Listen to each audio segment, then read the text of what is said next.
One of the things that I've noticed about the most successful dental sleep medicine providers is that they take very quick action. They don't take a lot of time to think about things. Sure, it's great to analyze and make a determination of whether a certain partner is the right partner to work with, or the certain marketing company or sleep testing company or billing partner is the right fit for your practice. But generally, those successful dental sleep medicine providers do not spend months and months or even weeks and weeks making that decision.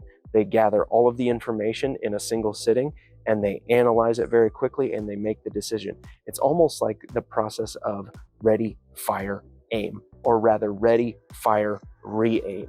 Those dentists are the ones that are very successful in dental sleep medicine. The ones who have paralysis by analysis, generally, they're going to experience a lot more complications in the growth of their dental sleep medicine practice because they want everything to be perfect before they actually take action. And the reality is, nothing will ever be perfect before you take action.